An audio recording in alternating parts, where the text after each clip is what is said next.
The impression the game you get out with what you put into it. It's like a walk of life. If you're good enough, go out and get it, no more about it. But not so much control in the centre of the field from Kilkenny as Richie Bennett sends it high and over the bar. Your mother sends you down to the shop for a pound's worth of goods and she gives you 50 pence. You can't get the pound's worth of goods, can you? Just about kept in. Oh, well done, Johnny Buckley. To do that to Tomas O'Shea. He deserves to score from here. One of the highlights of the Sunday game. Limerick went out there from the word go today. No more about it. They made all the running, that was it. Put the ball over the bar and the back of it, and that's it. No ifs, no buts. Is there much time left? We have a couple of injuries. Here comes Kieran Carey. Carey leading the charge of the right brigade. 45 metres out. He's a chance to score. He's put it high. There's no sympathy in this game for anybody.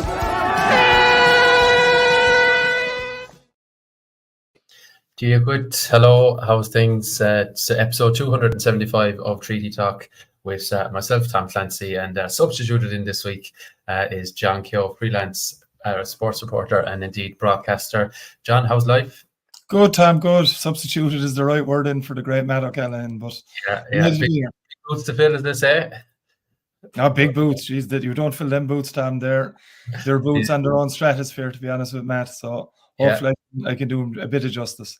We were talking yesterday, I think is it encyclopedic? Is that the word for Matt? In terms of he doesn't miss a beat across all codes.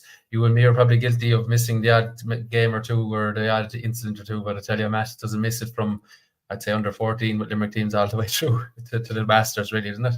Yeah, not only Limerick teams, club teams, and not just in South Limerick either.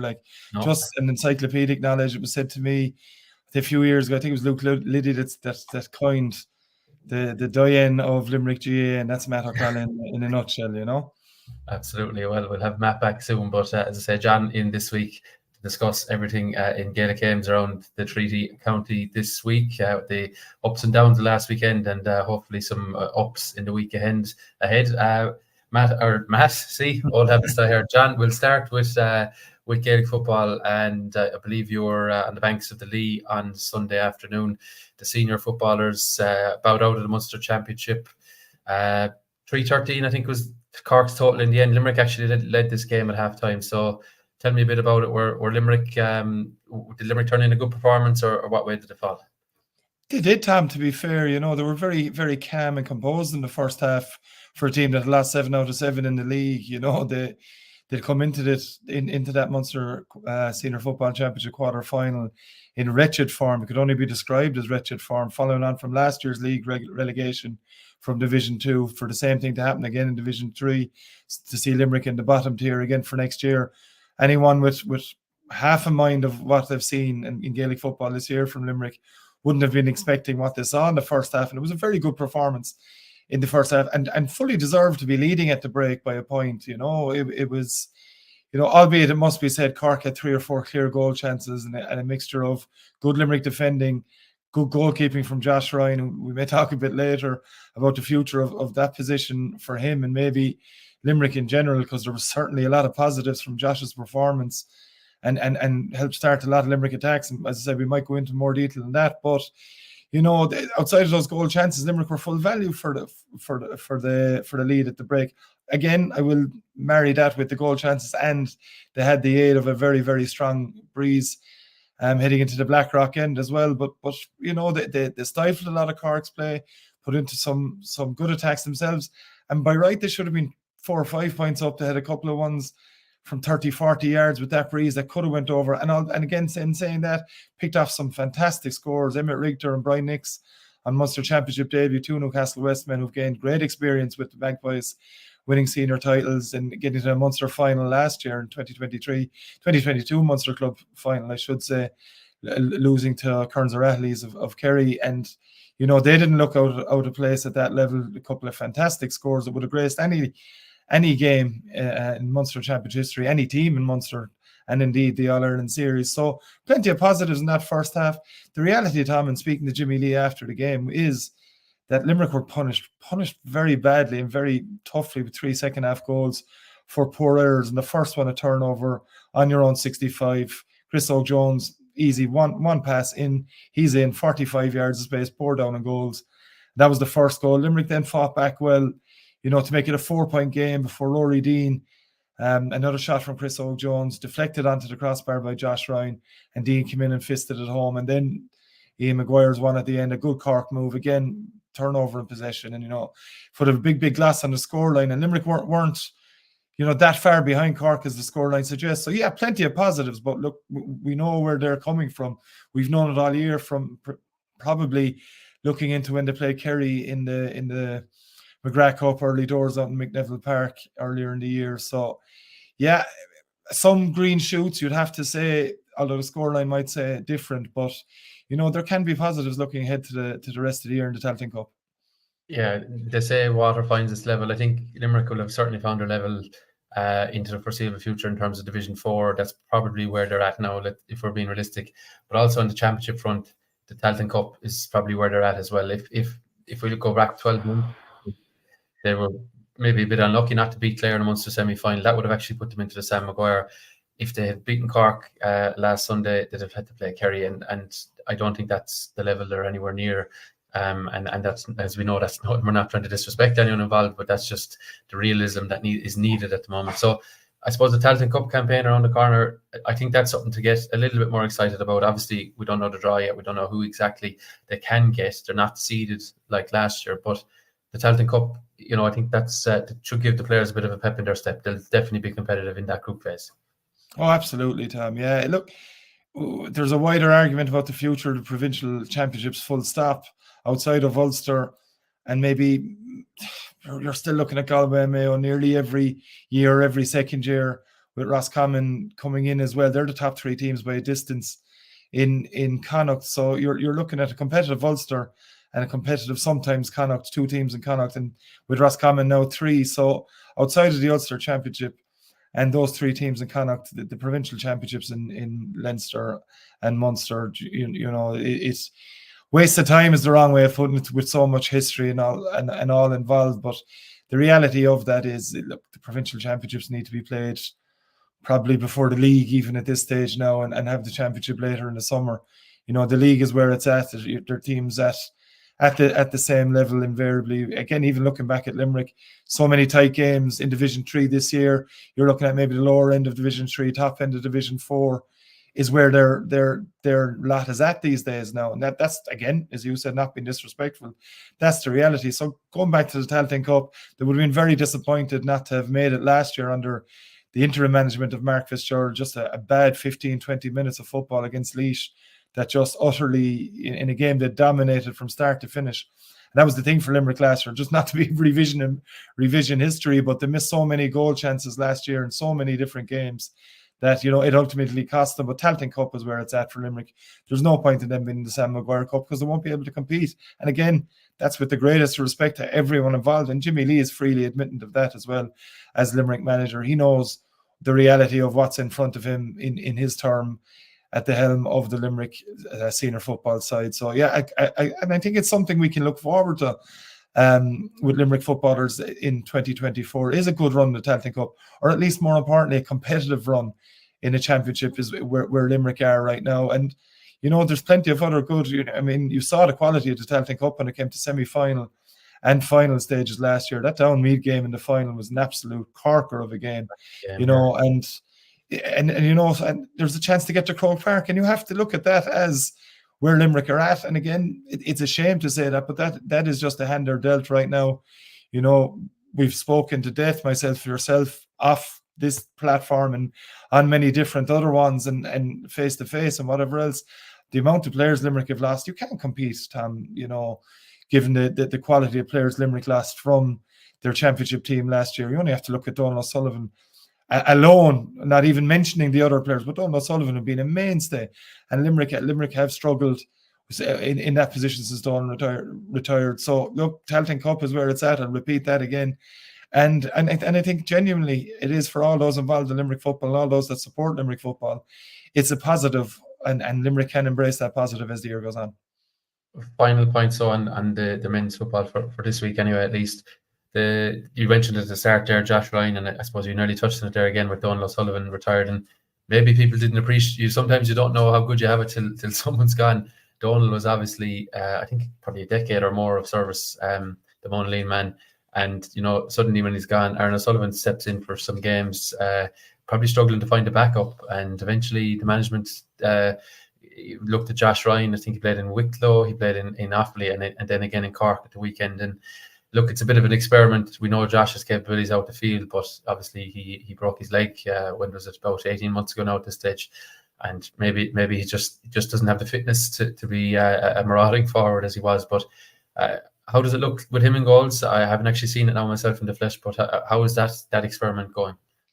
You can only talk about what you saw, Tom, and I the first time I saw it as well, I have to admit, was against Cork. You look at a number of things from a goalkeeping point of view in Gaelic football. For me, shot stopping ability is still, no matter what other people tell you about kickouts, you have to be able to save the ball. Josh made a few great saves. In that Cork game, he gave a great presence around the edge of the square as well, which is no harm. As I said, something Donald O'Sullivan had in abundance as well. Came off his line very well to sweep things up. He was the starter, the beginner of attacks as well. And things, Tom, we see in football, when you see things slow down, you're expecting when the ball's gone over and back, you need someone always to inject the pace. Teams go side to side. And Josh was able to do that, drifting into the 45-metre line, heading upwards towards the midfield, and quick passes out to either wings. And one in particular, I remember, that led to Brian Nix's point. It was just a very, very quick pass given to the man in front of him into space. And Brian Nix had a beautiful shot cutting across the ball from 45 metres out, and a lovely score that Limerick, are well able to pick off. So, yeah, everything you saw from Josh Ryan, from my point of view, was a positive. But the one thing I will say in that, you're absolutely missing Josh's presence in the full forward line for a number of reasons. His scoring ability, his presence on that end of the field as well. But, depending on the injury, I know Josh was hoping to make it back for the latter stages of the league, talking to him last January. That it's been a very, very long injury. I was in Bruff when he got injured in that county hurling semi-final against Doon. Seems like a lifetime ago, doesn't it? It was November 22, Tom. Yeah, and it was horrendous. That's the only way to describe it. Horrendous afternoon to play games in, and just a horrendous injury for Josh. And more importantly than anything else, to see him back out in the field is a fantastic thing. Whether it's in goals, as this experiment is at the moment, whether it's a long-term experiment, we'll see throughout the rest of the summer. But I'd certainly love to see Josh in the forwards for Limerick again. But if it is what it is for the rest of the year and beyond, and he's happy in goals, to be that catalyst from that position going forward, we won't have any arguments with that either. Yeah, well, I think Limerick have 5 weeks off now to get a bit more fitness into the likes of Josh, and there's been a number of other players who have come back, so hopefully they'll be refreshed and renewed for the Talon Cup, and we'll wait and see what the draw entails in that. Just to mention this evening, which we're recording on a Wednesday evening, is the Under-20s are playing a Munster B final. That's the Munster Under-20 B Football Championship final against Waterford. These two sides finished bottom of the initial round robin, so into the B Championship. But the big prize there, I think, aside from maybe Munster B, is a crack at an All-Ireland series. So that's on this evening in Mallow. So we'll see how that one goes. Hopefully an All-Ireland semi-final to look forward to. Looking back at yesterday, Tuesday, the Under-17s lost to Clare 9 scores each, John, in Ballygran, 3-6 to 9 against Clare. Unable, I'm afraid, to build on a positive, very positive first half, 6 points to 1 up at half time. But in fairness, Clare, once they found a route to goal, they didn't look back, and they dominated Limerick in the second half. Yeah, Tom, I know. I was reading your report on the game as well. It's one I wasn't at and didn't get a chance to see either, but I was keeping up to date with the game, and from a very positive, seeing the score at halftime, you're thinking maybe they've learned the what went wrong against Tipperary, but ultimately seeing the full-time score and seeing the updates in the second half. The old adage, Tom, and it's true now as it was whenever it was created, goals win games, and Clare proved that in abundance. Of one player in particular, as I'm sure you're going to mention, with a bit of a star show. Yeah, it's a very disappointing exit really from the championship. I know they've another game left against Waterford next week in Lemmy Bryan. I think that game is on, but it is a disappointment. There's no point saying it isn't. I was talking to one of the management team over the weekend as well, and he was saying that Tipperary brought something that these lads just hadn't seen before from a pressing kick-out point of view. And of course, we do have to remember these lads are under 17. Yeah. They're learning constantly. And you're hoping, albeit harsh lessons that have been learned, but you're hoping they've been learned as tough as they are to take right now. That performance would have been in the opening half hour yesterday evening, Tom, in Ballygrand. Very, very heartening for Gerard O'Connor and his management team, as well as the players. But then to see that the concession of what was a 3-4 in the second half or something close to that. 3-5, sorry. Yeah, it was 3-6 to 9 points. Yeah, that is disappointing, no matter what way you look at it. But again, I will reiterate, you're coming from a place last year when the Limerick minor team won the Phase 2 final for silverware since the 60s for any Limerick minor football team. We're hoping that those players this year, next year, that those that have progressed to the 20s, as you mentioned, are playing Waterford and Mallow tonight. You're hoping that the quality will keep coming through and to build. And the whole point of these teams, as much as we'd love to see more silverware, more competitiveness with those teams around them at times, the ultimate goal is providing these players for senior football down the line, and just hopeful that will continue to be the case. But ultimately, yes, in Ballygrand yesterday, having such a solid start and such an impressive start by all accounts in that opening half hour, to then turn around and concede that, the goals in particular, Tom, it is going to be disappointing, and it is something they're going to have to maybe look at and see and hopefully rectify for the next game against Waterford. Yeah, the game against Waterford is next weekend, next Tuesday night in Limerick Bryan in Waterford.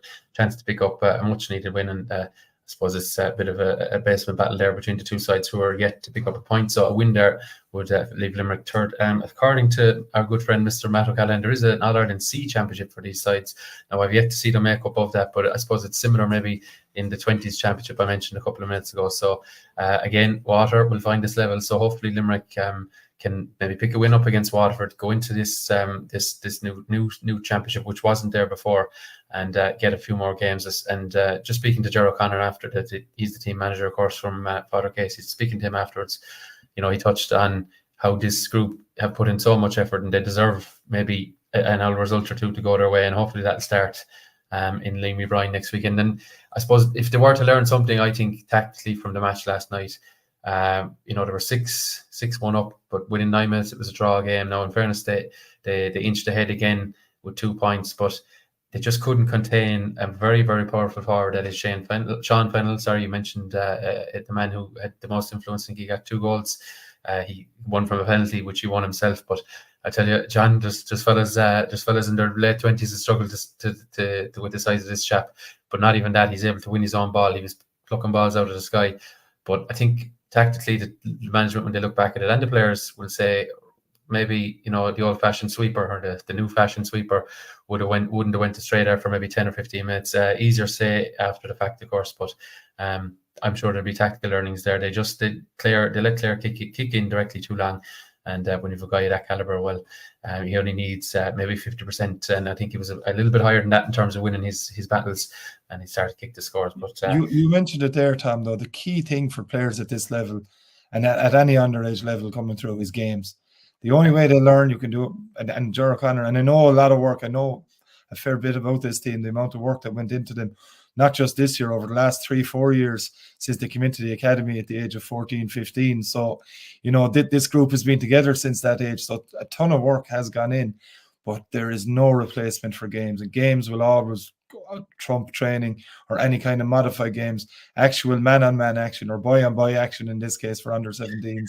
There is no other substitute for it, and that those harsh learnings they're only going to come from competitive games. And I think that 4 games in the lead up to that opening one against Tipperary, in the lead up to that, and they were very happy going into that game, but you just don't know what you're going to come up against on the day. And as you said, a guy like Sean Fennell, probably an outlier in the sense that you're not going to see too many of him in an under 17 game, given the quality and size and ability as well. So, harsh lessons learned, you'd imagine, but hopefully can be learned by the players and management going forward. Yeah, so Waterford to come next week, and hopefully they'll end the Munster campaign with a couple of points next to their name on the Phase 1 group table. That's it in terms of the Gaelic football on the male side of things. You were a busy man at the weekend, John. I'd say with Páirc Uí Chaoimh we touched on Sunday, or Super Value Páirc Uí Chaoimh, of course, to give it its full title. But at 24 hours earlier, you were up in the Midlands, up in Burr in County Offaly. The ladies footballers, they were in the Division 4 final. Now myself and Matt have been delighted to learn, obviously, that the new format meant they were promoted before throwing. But nevertheless, silverware was on offer, and unfortunately, they came up a goal and a point short against a fairly strong Carlow side. They did, Tom. Yeah, and it's been the case of in 2022 at the same venue against Offaly. It was the league final. Lost that one in narrow margin, very harshly as well. I must say as well, having to play the home county in their home ground, and didn't get a fair few decisions on the day as well. I remember Graham Shine being fairly despondent after the game, chatting to him. And then last year, obviously, in the All-Ireland final against Down, a game that was there to be won as well. Like that, the league lost to Offaly in 22. And, of course, a game against Carlow last weekend that was there to be won as well. So they're not losing these games by big margins, but they're not getting over the line. And that's the biggest issue, I think, going forward for this Limerick ladies football side, is finding a way to win these finals. And for me, it starts in front of goal. And there was a ton of missed opportunities in the last year's All-Ireland final. They missed plenty of goal chances in that game, especially in the first half against Down. And Down improved and got the all-important goal in that late on in that game to see them to All-Ireland glory and a place in this year's intermediate championship. But it was a similar enough story on Saturday for the girls. Like it was, the advantage of a gale in the first half, and had a very good start, got a couple of points on the board early, but then 6-7 wides, I think it was, from that moment on, and, probably did better with the ball in hand, funnily enough, into that breeze where, they were more composed on the ball, but had plenty of opportunities. It wasn't for the want of creating opportunities, but that composure in front of goals is what cost them, and that ended up costing them very, very dearly. And, Carlow have a player in Clean O'Shea, who I've seen playing several times, I'm sure you have as well, who's playing Division 4 football, but is very much one of the best forwards in the country, can score from 30, 40 yards out, no breeze, into the breeze, with the breeze, no bother whatsoever, a diamond of a right boot. She got her chances in the second half from place ball, scored 4 or 5 points from there. And of course, then the game was still in the melting pot by the time Maeve O'Neill came onto a loose ball and signed the full forward line, slotted what turned out to be the all-important goal. Another thing, Limerick as well, they've an issue in front of goals from a free-taking point of view as well. Missed chances from frees. Deborah Murphy knew on the frees, into a gale, dropping balls into the keeper's hand in the second half. Not blaming Deborah for 1 second on that. She's new to taking these frees, but it does seem to have been a constant. It didn't have a regular free taker last year. And since Katrina Davis is no longer with the panel, she was the last, really, really consistent free taker that Limerick have had, in my eyes anyway, watching the team over the last 2-3 years. Something that can rectify. Caoimhe McGrath came off the bench. Leisha Brown did it towards the end of the year last year, but she's no longer currently on the Limerick ladies football panel at the moment. But Caoimhe McGrath came off the bench, scored 1 free. They kept Limerick in the hunt late on, but ultimately it was to be, another disappointing afternoon, the final. But it is tinged with, the knowledge, as you mentioned, Tom, that this team is going to be playing Division 3 football next year in the league, and that's massive for the development of ladies football in this county. The higher level that teams play at, and we're seeing it with the Limerick hurlers over the last 7-8 years now. With success breeds more success, and I think that's very much the case. There's a lot of good work being done at underage levels to bring these young girls through onto that senior team, albeit in the junior championship and in Division 3 for next year. But, talking to both Sean Kiley and Michael Quilligan, the joint managers of this team after the game, as much as they were disappointed to lose that game, it is tinged, as I said, with the knowledge that the promotion has been guaranteed for next year. And Tom, that's what it's all about. At the end of the day, you want titles, of course you want to be winning finals, and Limerick need to start winning finals, but that's the ultimate goal at the start of the season, is to gain promotion. And, they can go into the Munster Championship now, where they'll play in the B Championship. I think I'm right in saying that. And then onto the Division 4, to the Junior Championship later in the summer. Yeah, the big thing I'm seeing in the ladies in the last maybe since coming out of COVID, or maybe the last 3 seasons anyway. I know the management has changed slightly this year, but there's great continuity of players, isn't there? I know obviously panels will evolve and change, but when you remind yourself of the fact that the ladies don't get near enough the expenses that their endeavours probably deserve, that 100%. for the core of this team to stick together, in Division 4, in the junior championship, basically the 2 lowest grades available to them, and they're still plugging away. I think that deserves great plaudits, and they will start to see, I think, the rewards. If the likes of Deborah Murphy, Roisin Ambrose, if they stay at it for another couple of years, fingers crossed. The likes then of Cueva McGrath, I think, could be still a teenager. The likes of her then will come on and leaps and bounds, and maybe she could be the answer to that free taking solution in time. But I think the continuity of the personnel involved, that was the biggest problem for the ladies down the years. They'd have a success one year, and suddenly 15 or 20 players would depart, and you'd be kind of starting from scratch again. But there's been great continuity, I think, in the last 2 or 3 seasons. 100%, Tom. It is vital, certainly in Camogie and ladies football, and we're talking about ladies football at the moment, obviously, but the drop-off numbers from after the age of 17, 18, look, there's been so many studies done in it. They're there for anyone who wants to look into them, but they're stark, and it has been, and it goes further onto that, as you said, into their 20s, girls dropping off at these sports and just dropping off panels. Some come back, some don't, but that continuity, like you can nearly name the Limerick team, about 10, 12 of them the last 2-3 years. Off the bat, they roll off the tongue, the names. You've Yvonne Gracely. I'm not going to go into details of every player, obviously, but that is so big for those looking to get onto that panel. You're seeing that established player group there, and from any young girl coming into that, it's twofold.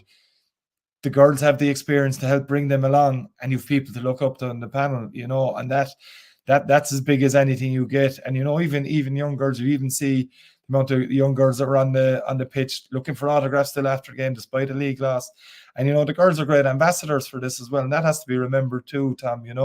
That they are giving the focus. They are effectively now these young girls growing up heroes. Looking into, there's visibility, which has been the biggest thing since the 2020 campaign.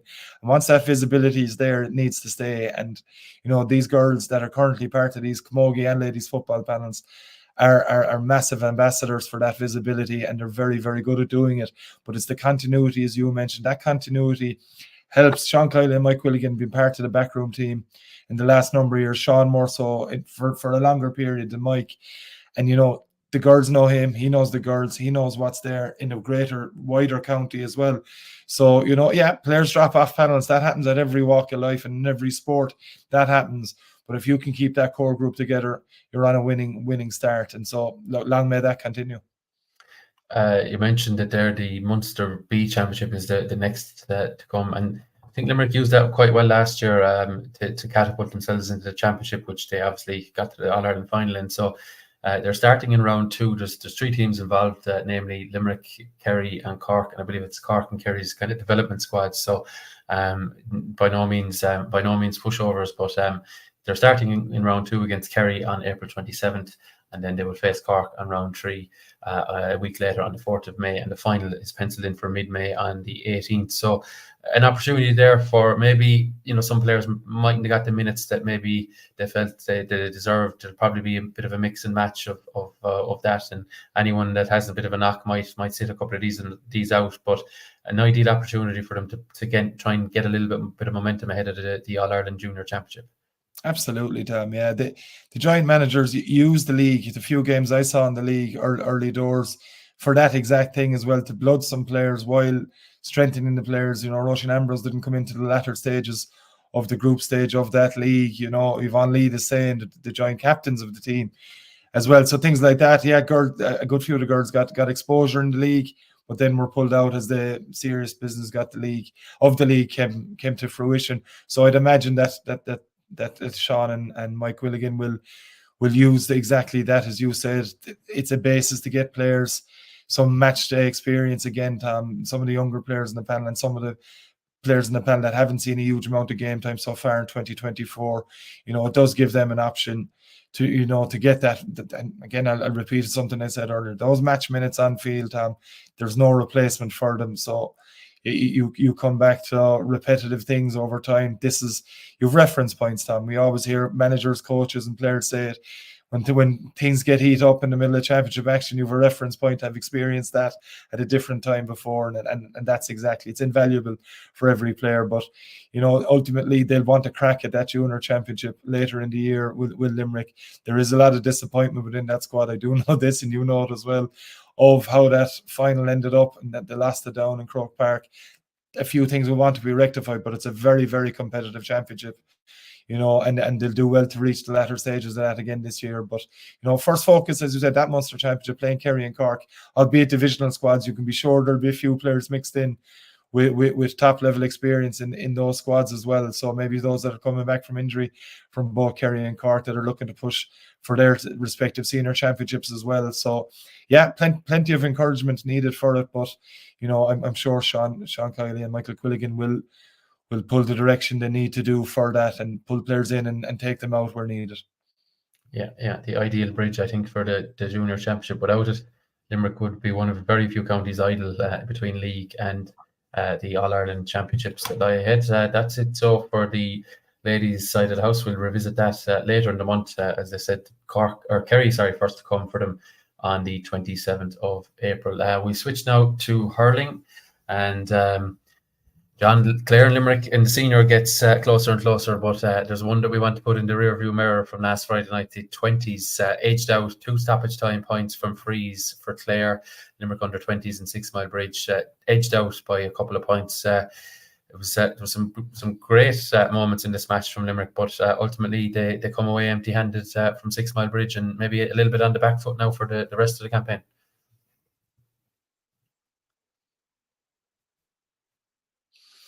Yeah, Tom, the pressure is on for them after that 2-point loss in 6 Mile Bridge. Very competitive game, very even game, from what I thought of it anyway. Two very, very well-matched teams that have had some humdingers over the last couple of years at 20s level and indeed at minor level last year.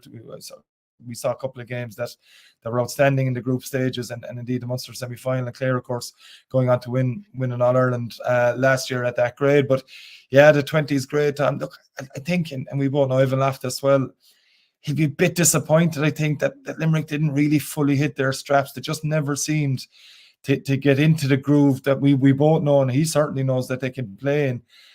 Just a bit laboured at times, we're a bit over-reliant on us, Farrell from frees, just never really got to it. And Tom, mistakes, they're killers. That second, or that first Clare goal, I think it was, both Clare goals, I should say, were certainly avoidable. And I know Darragh Langan has a huge future ahead of him, and I don't think it'll be at full back, and he's just plugging a hole at the moment maybe for Limerick. But he was at fault for one of those goals, and the other goal avoidable as well. But it's at that level as well, Tom, where you just don't know from week to week what's going to come out. You don't know at any level what's going to come out week by week. And Limerick heading into their next game, at least it's a home game now against Cork, albeit not in the Gaelic grounds, but now in McNeville Park on Friday evening. You mentioned it there. They're under a bit of pressure. This is a must-win game. Sadly, now you're in, this new stage of the Munster Under 20 Championship now, where you're back to the round robin, and you're at a case where you lose your first game that you're under the cosh straight away, and Evan will be fully aware of that, and more importantly, the players will be fully aware of that. One maybe negative, you're losing a senior player that we don't know the full extent of Shane O'Brien's injury when he came off last week. It didn't look good at the time, but I haven't certainly heard anything since that suggests he's either in or out. You have amateur doctors around the county, I can tell you. People that know more than Shane. I've heard the same reports from the same doctors, I think, Tom, at times. But or no shortage of them now. No shortage is right, but we don't know, and that's the reality of it. We won't know till McNeville Park at 7:29 or 6:59 when the game is due to start, if Shane O'Brien is lining out or not, even when and if that team is named in the next day or two. But there is a huge now pressure on this game. Last year's Limerick teams that at minor and 20s level, when needed more often than not, certainly in Munster campaigns, they've stood up to that pressure. And I've no doubt that performance will come from this team on Friday night. But they may look back at this game if things don't go right later in the championship. You know, that Clare game, certainly in 6 Mile Bridge last Friday night, was there for the taking. You know, that we mentioned the Clare team, or mentioned Limerick team not being at their full of their health and full of their, you know, exuberance and skill that they usually these players play at. Clare certainly were in a similar position. It was a dogfight in the end of it. Maybe, and I'm not one for this time, as you know, giving out about referees. I have so much respect for referees, but a couple of decisions in that game, there was maybe a few hometown decisions from the referee. Not talking about the last couple of frees, but Clare certainly seemed to be getting their frees easier. Now, albeit I was watching it on TV, Clare seemed to be getting their frees that bit easier than Limerick, and you know, it's a home venue. There was a big crowd in 6 Mile Bridge from what I can see. You'd be able to testify to that, I'm sure. Yeah. But, you know, ultimately that's the way games can go. Some days they go for you in their favour, some days they don't. This team certainly won't be using that as an excuse for Limerick not coming out on top of that game in the Bridge. But again, we'll go back to Cork. It's a massive, massive game for this team. A big, big talented group of players all over the player. You're getting all your fixtures mixed up. It's Tipperary, of course. I thought it was Cork. Apologies. It's Tipperary. I'm thinking of the minor. There we go. Yeah, that's the minors are playing Cork. But just to pick up from the game, I was there. It's a good crowd in 6 Mile Bridge. Enjoyable evening, obviously. You know, we as Limerick people would love to be coming away with the points. But the positives for me, we all love a showpiece goal. I can tell you, Kildare Patrick Henry's Robert O'Farrell certainly lit that game up with a goal. Intercepted the ball as any good forward now will do. Force the turnover. I don't know if you have any man to beat at that stage. Raced through and rifled it into the top corner. Now I don't know, John, how was your memory? But do you remember last year in Thurles in the minor championship, he scored a very similar goal. I watched it earlier today. It was very, very similar in a lot of ways. He actually forced the turnover that day as well. I think he beat a tip man that day and rifled it into the top corner. You know, he was certainly a positive. Yeah. Yeah. But in fairness, I remember what it's on. the take finishing, and you know, I think that moment in particular was a positive. But you know, Farrell's performance was obviously a positive. And you know, Evan had brought, I think, 4 of the minor team from last year up as well. So maybe Robert being one of those, maybe just at times some of those guys just found it a little bit different to minor level. You know, it is a big step up here against lads that are two years more S&C and all the rest of it. But look, you know, it could have been a very different story if Limerick had got the last point or two and drawn or won the game. You know, the narrative can quickly change from these games. But you know, fine margins as we saw last year in the 20s, and I think it'll be the same this year. But Limerick certainly need to get back on the horse in McNeville Park on Friday evening against Tipperary. So we'll see what way they line out for that. Yeah, Shane O'Brien obviously one who will be everyone will be looking out for, but we'll have, as John says, we'll have to wait till about 30-40 seconds before throwing, I'd say, to see if that one is confirmed. The under-17s are in action on Thursday evening. I think I have the panel there, the team that's been named this Wednesday afternoon. Shane Dowling dipping his toe into intercounty management for the first time. Big chance against Cork. Cork were beaten first night out. Limerick Idle being the odd team out of the 5. So big chance, John, for them to you know, to maybe put Cork on further on the back foot and obviously get their own campaign off to a good start. Yeah, a trip down to Super Value, Páirc Uí Chaoimh, Tom, for this team. Of course, Shane Dowling managing the team, selectors Andrew Ryan, Darren Mine and Gary McCarthy, as you can see on screen, and coached by Liam Cronin, who is a huge catalogue of coaching behind him. So he's got very good people with him. And the likes of Darren Mine and Andrew Ryan have been involved with Limerick underage teams in the past, both very good players in their day as well. And of course, Gary McCarthy, a former GDA within Limerick City as well, and with the county board. Known for his Gaelic football with Galbally and hurling with Gar Spillane as well, Gary. Yeah, it's Shane's, well, you know, first competitive at 17s. He was over the 16s last year with Liam Cronin that won their respective competition in 2023. You just have to look at this team. There's talent all over the place in it. You look at the Dennehy's and Glenrue, Jack Cosgrave, who's had a wretched year from a schools hurling point of view. He's joint captain of the team from Mahan. He came into the latter stages of the Harty Cup for Ardskull, but wasn't anywhere near his usual self. He was a mainstay in the team last year at wing back, and of course Patrick Carney has been well talked about as a future star of Limerick hurling. Named at half forward, I'm not sure if he'll start there. And Dermot Hurley, for just looking through the team, Dermot Hurley had an outstanding year for John the Baptist. He's another joint captain in the team from Hospital Herbertstown. You know, he's a serious talent as well, but there's talent all over this side, and you just have to look around the group there, Tom, as well. There's a couple from Mahan, couple from Dare. You're looking at a couple from Glenrue, Monaleen, Palace Green, Hospital, Napierchik, Fiona, Temple Glanton, Monagate. Great spread of clubs in the starting 15, and something similar on the bench as well. So, you know, there's plenty of talent on that bench and plenty of talent within the wider squad as well. So yeah, they are going down to Super Value Park Queeve. It is difficult, but they do have that knowledge of Cork, you know, having a game, albeit a defeat in their opening game, but that game could stand to Cork as well. And no Limerick team has ever gone down to Park Queeve in its previous guise as Park Queeve, and now a Super Value Park Queeve, and come away with anything easy. And I don't expect this game to be any different. You know, you've a John Myler over today. They've made 3 changes from that defeat to Tipperary as well. So John Myler is as canny as they come, and he'll have his research done on this Limerick team. You can be absolutely sure of that, and he'll have plenty of plans for some of the players I've just mentioned there as well. You know, so John Myler will be well drilled, or that Cork team will be well drilled under John Myler. So, you know, as you know, as maybe a negative from Cork's point of view, losing that game to Tipperary, they'll be hell-bent on getting back into the championship with a performance over Limerick.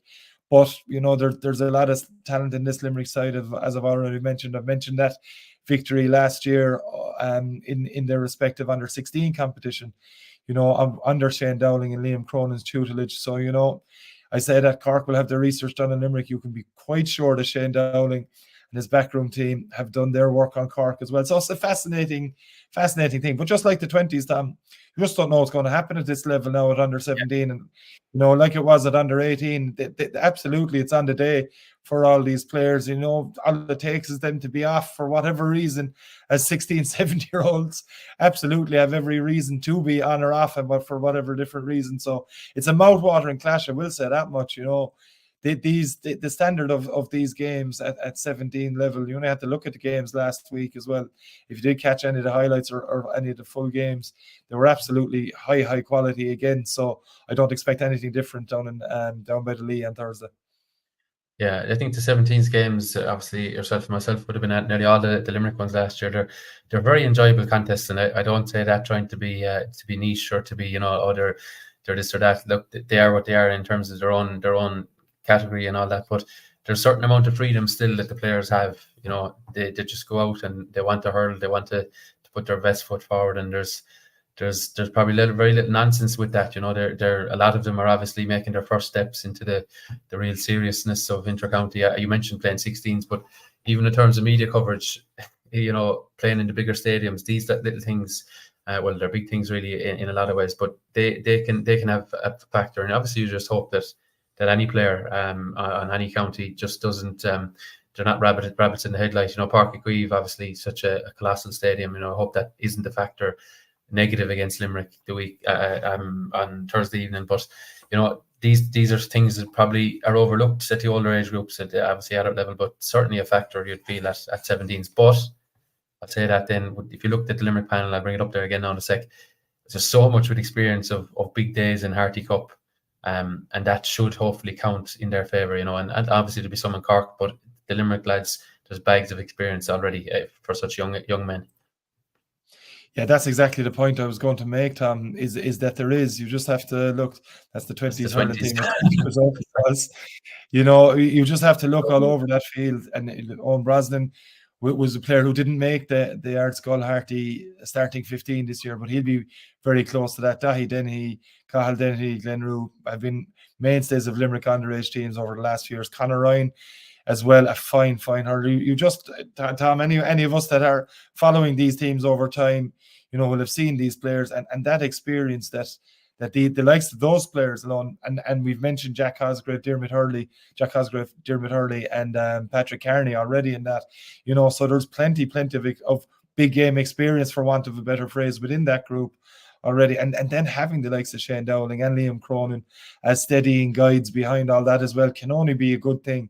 You mentioned Shane, a stellar inter-county career that was sadly cut short due to injury, and he's revitalised himself in goals for Napier, obviously at Limerick Senior Hurling Championship level last year, an intermediate year before with Napier. So that's great to see that Shane is both still playing in that sense at club level and dipping his toes into management now as well. And Liam Cronin is an All-Ireland winning manager with Cork, or coach I should say, with Cork senior Camogie team last year, and as well as being a teacher in Artskull and doing great work with Mungret and plenty of other teams all over the place over the last number of years as well, and as well as being involved in Clare and Dublin setups over the last few years too. So he's a ton of experience from that big game experience as well, So these are all factors, Tom. There's no point saying they're not. A 16, 17-year-old going into Páirc Uí Chaoimh on Thursday evening is going to be nervous. So if you have those steadying influences alongside it, just like John Myler should be with Cork as well, they can only bode well for those going out onto the field. Yeah, Liam Cronin, he might turn up in the Irish soccer job or the Liverpool job or something. He seems to be everywhere else anyway. He's the rest of them covered up. He's just everywhere. Every time you look at a team, he seems to be there. So we'll see where he turns up next. But obviously, we're very, very passionate about the game, and indeed, particularly the young Limerick hurlers around the place. So best wishes to the 17s on Thursday, and of course beyond. In their Munster Championship, and hopefully first they can get the first Munster Championship victory of the season in hurling for Limerick. Just to briefly mention our good neighbours over in Clare, John, they won the National Hurling League last weekend. We had our own Johnny Murphy and the rest of his officials from, I suppose, Ballylanders direction. There was a lot of chatter about that, but just on the result itself, Clare, in fairness to them, we might be slow in giving praise to our neighbours, but in fairness to them, they're a pretty quality side, and they are getting better at things. They are, Tom. There's no question that Clare were the outstanding team of the league for me. With 6 victories and what was it? I think it was 6, and then 1 draw as well against Wexford at the start. I think it was the only little bit of a blot in their copybook. Absolutely outstanding. I know Kilkenny came close towards the end and made a real game of it in the final quarter, but Clare were outstanding throughout, picked off their goals very well. Ed McCarthy had a stunning game, but I think for Clare so far in the league, the few games I've seen them, it's been every game someone else has stood up to be the star on that day. So often it's been Tony Kelly, so often it's been Shane O'Donnell, so often it's been whoever over the years, but now they're every single game, it seems to be a different guy popping their head over the parapet to say, hi, I'm the guy today and I'll do the job for you today, Brian Lohan. It's been a fantastic year so far for Clare, but and I think the biggest thing for Clare from the outside looking in, and they're fairly insular at the moment, they're not hearing too much out of Clare, which is always a good sign that Clare are in good nick, and we don't have to see that.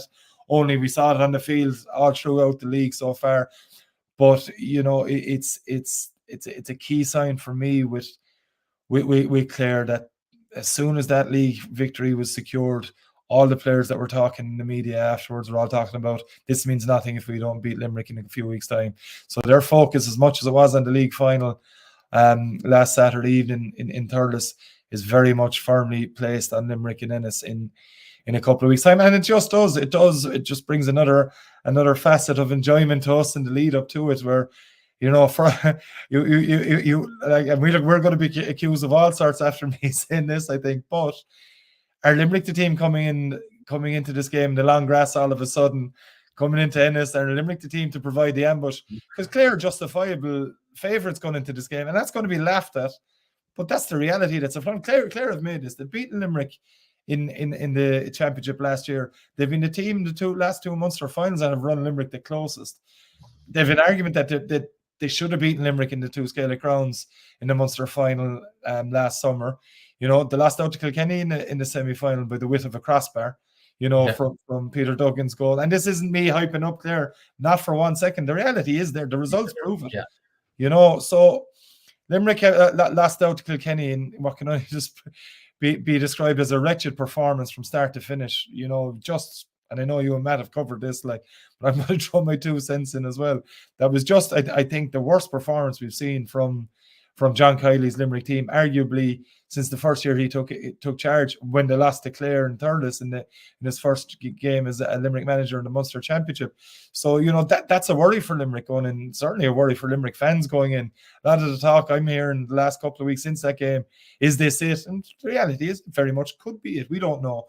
We don't know. We're going to give these players the benefit of the doubt, quite obviously, given they're heading into the championship as 4 in a row hurling winners and trying to get down to 5 in a row. And that's, look, as silly as it all is, that's going to be the talk. It's the narrative that's been there since probably last year. The 4 in a row was kind of, that's definitely going to happen. What about the 5 in a row? I know John Keogh certainly wasn't looking at it that way. Limerick did very well, A, to get out of Munster, and B, an added bonus after Waterford beat Tip to get into a Munster final, then win that Munster final, and then have that break before heading up to Croke Park for the semis and final. And obviously it all worked out from there. But I don't say that like being disrespectful to anyone, saying Limerick are coming into this game a little bit in the long grass. And, you know, it's that they've had that training camp in Portugal. We know now for certain that Darragh O'Donovan's calf injury is going to put him out of the first couple of games. Don't know the status of Kyle Hayes' injury, that like he's only played against Dublin in the league this year.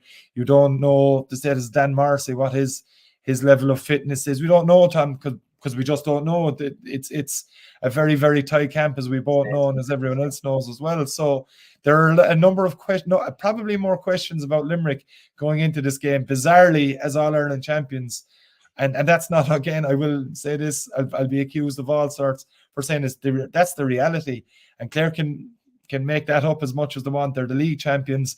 They're the farm team in the country for me. You know, they blitzed Tipperary, you know, in the league semi-final.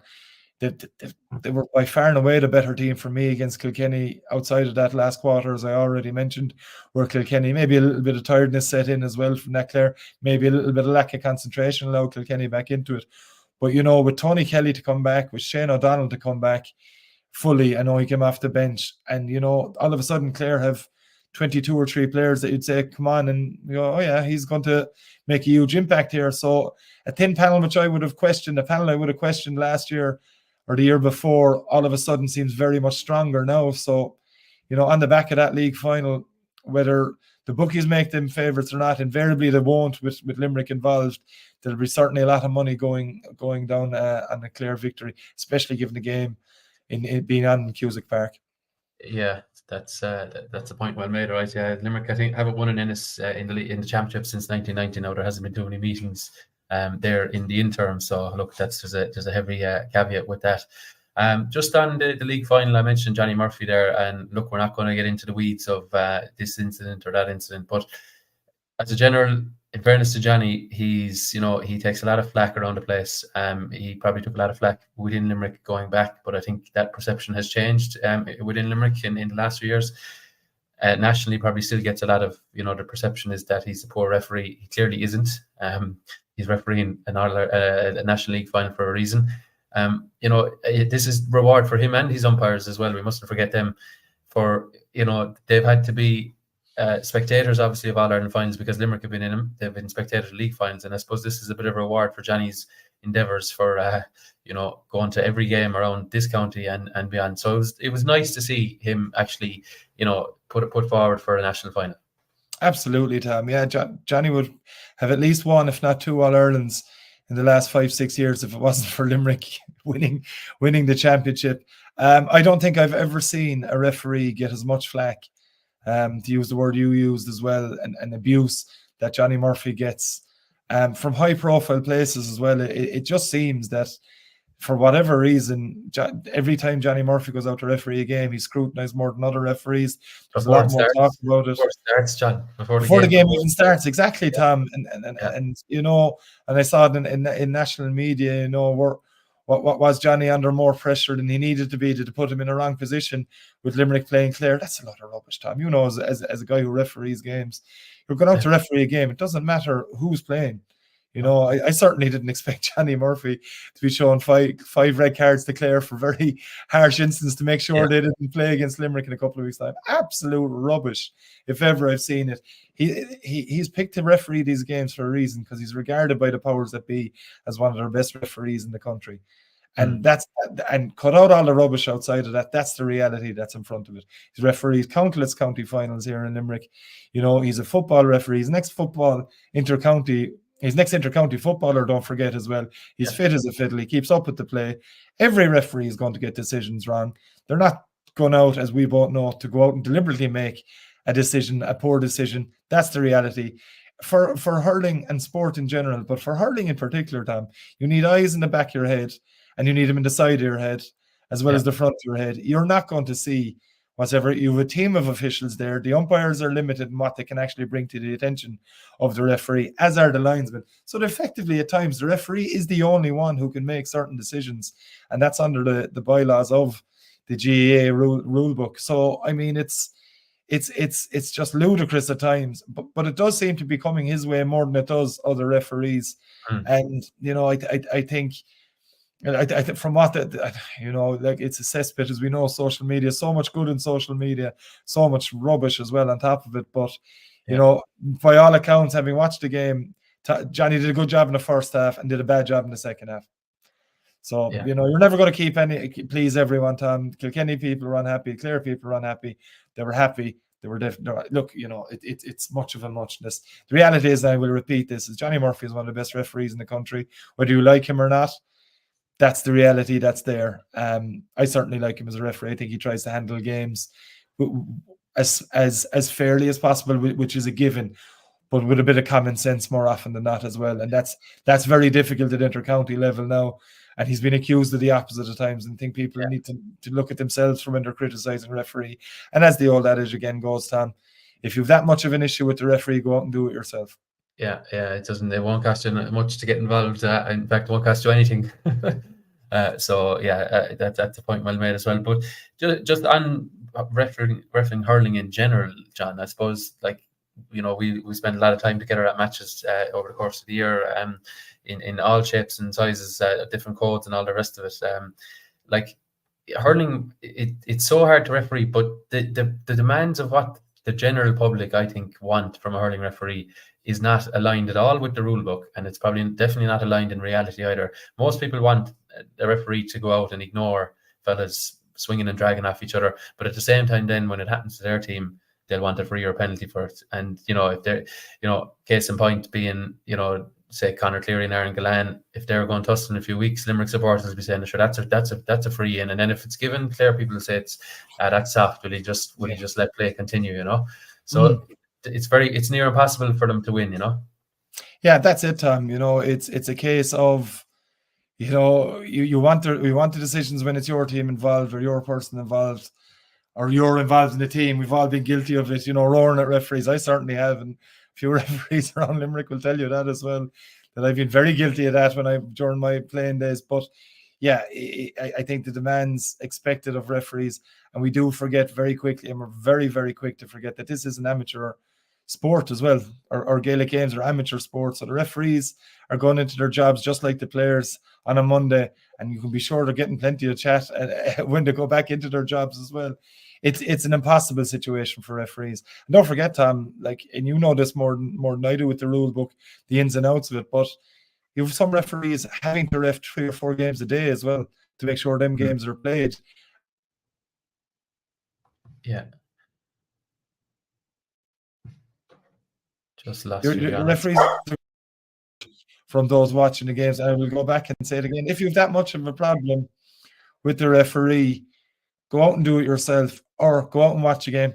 Go out and do the referee's course so you have a better understanding of the rules, you know, which I know you've done as well. And, you know, it's just the criticism, and that's the bigger thing. Like there's a massive recruitment drive on from the Referees Association here in Limerick, you know, and they're doing their best to recruit. It's an impossible thing to recruit referees, and one of the reasons behind that is the amount of abuse that referees get. It's a bit rarer when you get to the adult, not rarer now because there's plenty of it at adult level. It's when you filter down the age groups and what the referees are putting up with from when they're starting out as well. As much as the kids are starting out at 7, 8, 9, 10, 11, referees that are naturally placed into those games. And I know that's a go game situation now where it doesn't become competitive till a later age, but you know what I'm saying, where referees are that's where their starting point has to be as well. Everyone has to start somewhere. So surely there should be more of an understanding at that age, certainly. At every age, of course, it should be an understanding, but it's just not there. And I think people have to take a hard look at themselves, you know, when they start criticizing referees, whether it be online or at matches or for whatever platform they use to have a pop at these guys who are just going out invariably, Tom, who in some cases are finished playing themselves for whatever reasons or involved in games and wanting to stay involved and seeing an opportunity where a referee is needed for a game.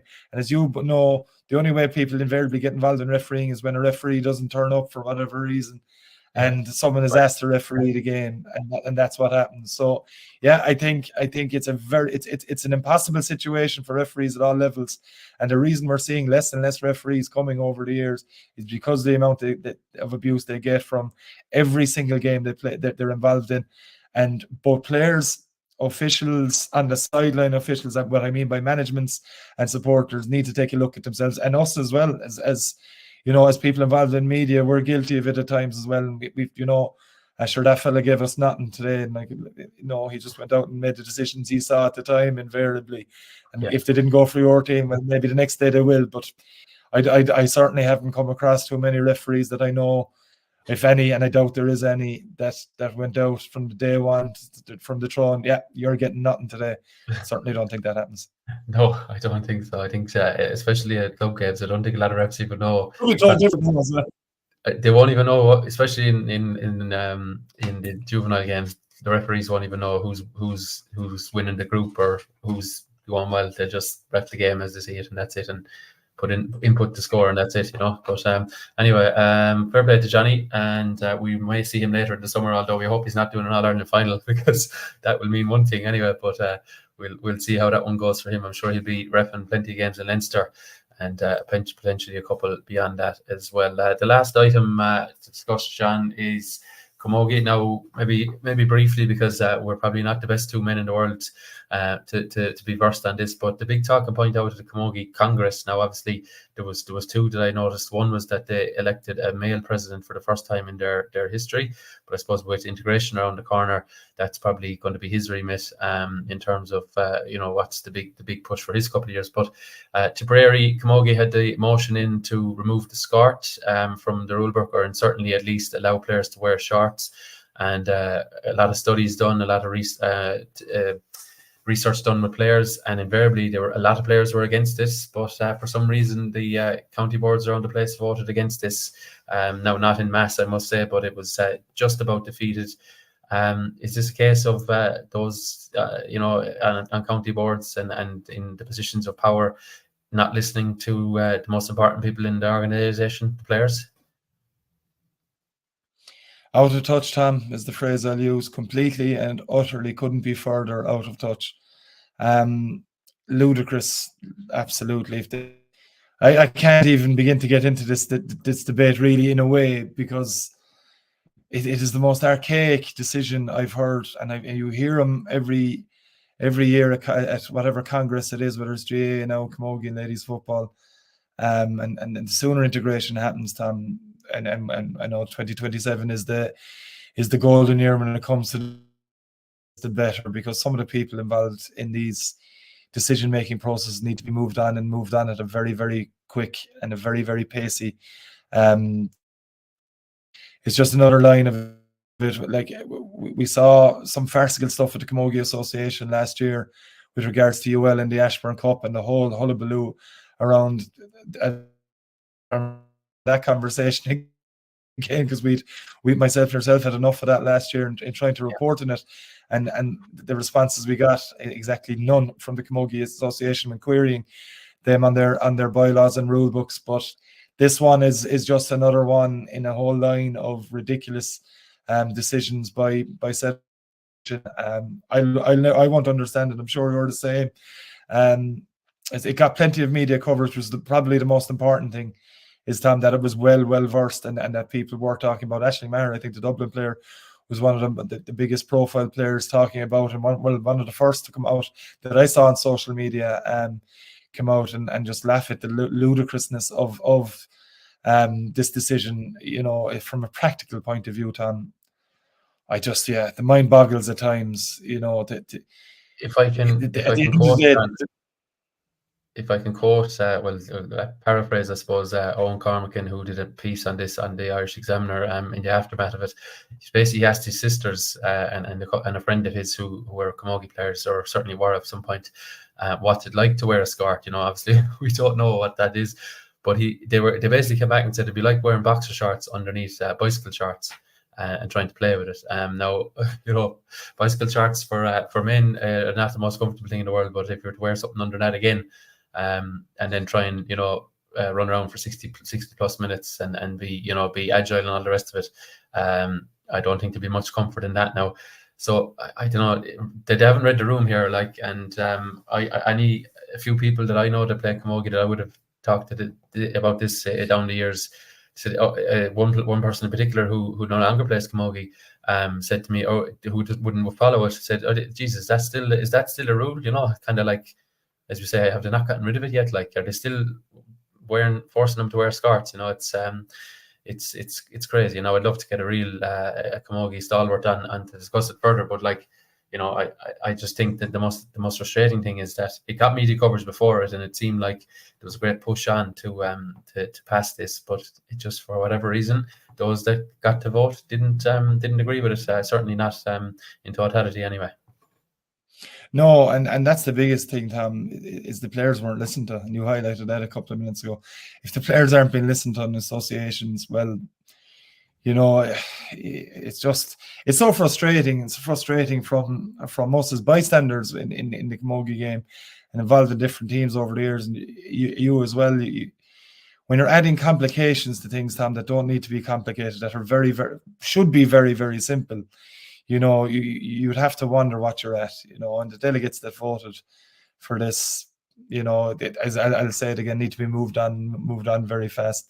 That voted to keep the skirts in place, because I was of the opinion years and years ago that this was a choice, or this was, I did not even a choice, but just that you know, skirts were being used. So why don't they wear shorts? And so it must be a comforting without having that knowledge now, and having that knowledge these days that no, it's a ridiculous archaic rule, bylaw, whatever you want to call it, that keeps something like this in place. And you mentioned, you know, the Owen Cormacan's piece about it, and it just gives you a little bit of an insight into the ridiculousness of this situation. And, you know, I'd be very interested to see in the league finals this weekend, will skirts be worn or not? And I think we could see a fairly powerful statement from teams, or we may not. I'm not sure. Could be fines involved, and we've seen that in the past with players objecting to having with dual players having been forced to play in the same day, and all these kinds of things.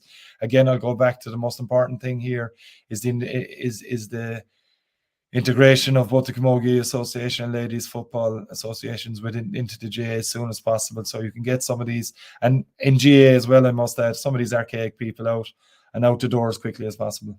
Yeah, we want progress, and unfortunately it was not granted in this skirts issue, but we'll see what comes of it with the weekend with the Camogie National League finals. And just to give the Limerick Camogie their own their due and their plug indeed for their exciting draw that is taking place, as you can see there on screen, early in May. If you're indeed listening, it's Friday the 10th of May, but tickets limited to just 5,999 tickets. The draw to win €45,000 in cash, or indeed the Limerick Camogie are giving away a 241 Cougar.